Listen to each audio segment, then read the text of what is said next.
अस्सलाम वालेकुम, welcome to our channel. तो आज के लेक्चर में हम देखेंगे कि हमारे पास हकीमी हेवल थ्योरम क्या होता है। तो हकीमी हेवल थ्योरम देखने से पहले हम देखेंगे कि हमारे पास ग्राफिकल वेक्टर क्या होता है। तो चलो स्टार्ट करते हैं ग्राफिकल वेक्टर की डेफिनेशन से। तो ग्राफिकल वेक्टर की डेफिनेशन हमें क्या कहती है कि हमारे पास एक वेक्टर जो होगा ग्राफिकल वेक्टर होगा if there exist a simple graph such that V is the degree vector of that graph. यानी कि ये क्या कहता है कि आपके पास वेक्टर ग्राफिकल वेक्टर उस केस में होगा कि सबसे पहले तो आपके पास सिंपल ग्राफ एग्जिस्ट करना चाहिए। सिंपल ग्राफ आपके पास क्या था, ये आपको मालूम है कि जिस ग्राफ में आपके पास ना तो कोई लूप है ना तो कोई एज है, तो वो ग्राफ आपके पास सिंपल ग्राफ है। तो पहली कंडीशन ये आ गई कि वो आपके पास एक सिंपल ग्राफ होना चाहिए। देन वो क्या कहते हैं कि जो उस सिंपल ग्राफ है उसका जो उस ग्राफ में जो v है हमारे पास वेक्टर, वो डिग्री वेक्टर होना चाहिए। अब डिग्री वेक्टर क्या है, ये डिग्री वेक्टर देखने के लिए हम यूज़ करेंगे हकीमी हेवल थ्योरम। तो अब हकीमी हेवल थ्योरम अगर हम देखें तो वो हमें बताएगा कि डिग्री वेक्टर हम किस तरह से फाइंड कर सकते हैं या किस तरह से हमें मालूम होगा कि हमारे पास ग्राफिकल वेक्टर जो है वो हमारा डिग्री वेक्टर है। तो हकीमी हेवल थ्योरम अब क्या कहता है कि let V be a non increasing vector of K non negative integers. क्या मतलब इसका कि आपने एक वी वेक्टर ले लिया और वो नॉन इंक्रीजिंग वेक्टर्स है, उसकी वैल्यूज़ डिक्रीजिंग साइड पे जा रही हैं। Of K non negative integers means के उस लेट सपोज के उस वेक्टर के कंपोनेंट्स हैं such that no component D I exceeds K -1। यानी कि फिर ये क्या कहता है कि अब जो कंपोनेंट्स हैं आपके पास, यानी कि number of components for example आपके पास 5 हैं, तो जो आपके पास कंपोनेंट्स की वैल्यूज़ होंगी वो आपके पास 5 - 1 यानी कि 4 से एक्सीड नहीं करनी चाहिए। तो ये सबसे पहली कंडीशन होगी हकीमी हेवल की।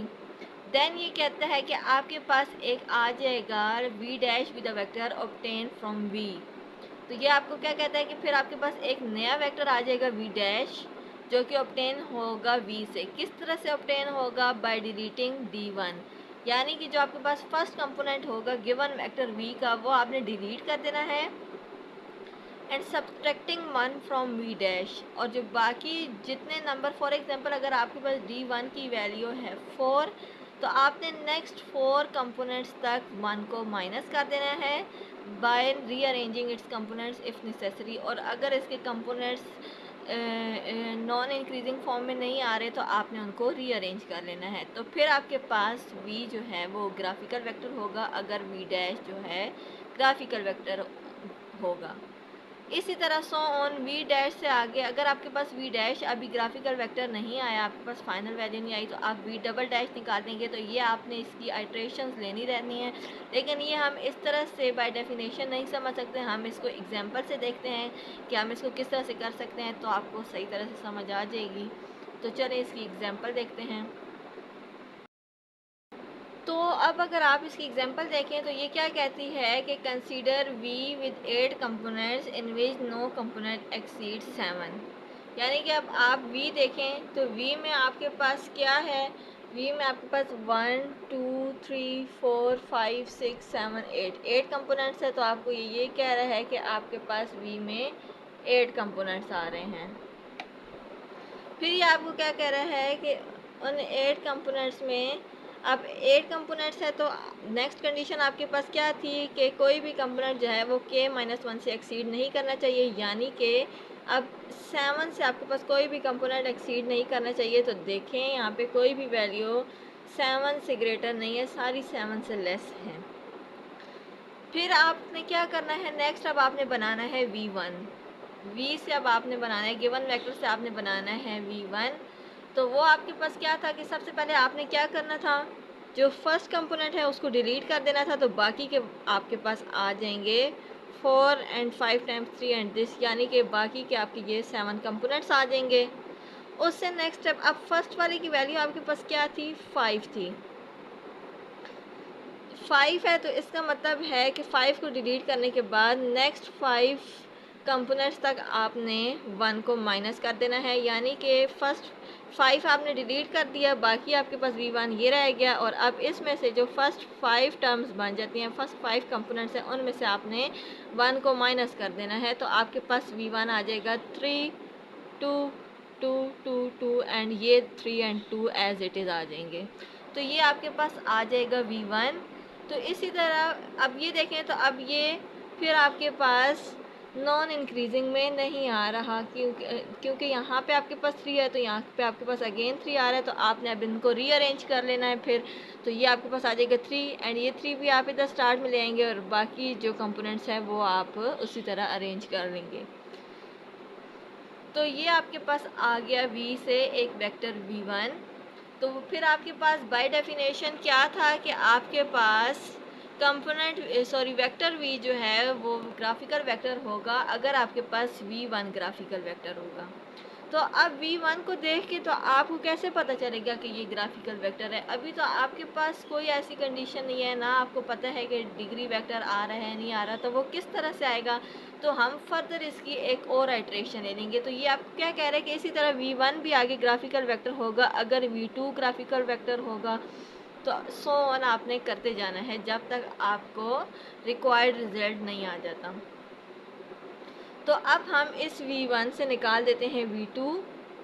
तो V2 निकालने के लिए अब आपने क्या करना है कि 3 डिलीट कर दिया फर्स्ट वाला और बाकी की जो 3 टर्म्स हैं उनमें से 1 माइनस कर दिया। तो ये आपके पास आ जाएगा 2 1 1 एंड 3 टाइम्स 2 2 1 1 एंड 3 टाइम्स 2। ये आपके पास आ गया V2। देन अगेन इनको रीअरेंज कर लेंगे, ये डिक्रीजिंग फॉर्म में इनको कर लेंगे। तो ये आपके पास आ गया V2। अगेन आपको कोई आंसर नहीं मिल रहा। अब आपके पास V2 होगा ग्राफिकल वेक्टर अगर आपके पास आएगा V3 ग्राफिकल वेक्टर। तो वो किस तरह से आपने करना है? तो वो आपके पास आएगा कि उसी तरह अब आपने V2 में से फर्स्ट वाला डिलीट कर दिया। जब फर्स्ट वाला आपने डिलीट कर दिया तो अब फर्स्ट में आपके पास क्या वैल्यू थी 2, तो नेक्स्ट 2 में से आपने 1 माइनस कर लेना है। तो जब आप नेक्स्ट में से 1 माइनस करेंगे तो आपके पास आ जाएगा 1 1 और बाकी ये 3 वैल्यूज़ एज इट इज़ आ जाएंगी। फिर अगेन इनको रीअरेंज कर लिया, ये आपके पास आ गया V3। देन अगेन आपने इनको क्या करना है, एक और आइट्रेशन करनी है। V3 आपके पास ग्राफिकल वेक्टर होगा अगर आपके पास V4 ग्राफिकल वेक्टर होगा। तो फिर आपने फर्स्ट वैल्यू जो है वो कर दी डिलीट और नेक्स्ट 2 वैल्यूज़ तक आपने 1 माइनस कर देना है। तो वो आपके पास आ जाएगा 0 0 एंड ये 2 1 जो है एज इट इज़ आ जाएंगे। देन रीअरेंज करेंगे तो आपके पास आ जाएगा V4। V4 को फिर आपने अरेंज किया तो आपके पास आ जाएगा 1 1 0 0। देन अगेन आपने क्या करना है कि फर्स्ट वाला डिलीट कर देना है। फर्स्ट वाला डिलीट करने के बाद आपने अब ये 1 है तो नेक्स्ट ओनली 1 कंपोनेंट से आपने 1 माइनस करना है। तो उसकी जगह पे आ जाएगा 0 और बाकी ये 2 0 आ जाएंगे एज इट इज़। तो अब अगर आप देखें तो आपके पास मज़ीद V5 में कोई भी वैल्यू नहीं बची, यानी कि आपके पास सारे कंपोनेंट जो हैं अब V5 के वो हो गए हैं 0। तो ये आपके पास जो V5 है वो आपके पास क्या आ गया है, डिग्री वेक्टर आ गया है। यहाँ से अब आपको पता चल गया होगा कि जब तक आपके पास किसी सारे कंपोनेंट्स एक वेक्टर के 0 नहीं हो जाते तो वो आपके पास डिग्री वेक्टर नहीं होंगे। तो अब यहाँ से अगर आप रिवर्स में जाएं तो आपके पास अब V5 आ गया है डिग्री वेक्टर। तो V5 आपके पास डिग्री वेक्टर है यानी कि V5 आपके पास ग्राफिकल वेक्टर है। तो V5 की वजह से आपके पास V4 ग्राफिकल वेक्टर हो गया है। V4 ग्राफिकल वेक्टर आ गया, इट मीन्स कि V3 ग्राफिकल वेक्टर आ गया। इसी तरह आप रिवर्स में जाएंगे तो फाइनली आपके पास जो वेक्टर V हो जाता है वो आपके पास ग्राफिकल वेक्टर हो जाएगा। तो ये था आपका हकीमी हेवल थ्योरम, यानी कि आपके पास सारे कंपोनेंट्स अगर 0 आ जाते हैं तो वो आपके पास आ जाएंगे डिग्री वेक्टर।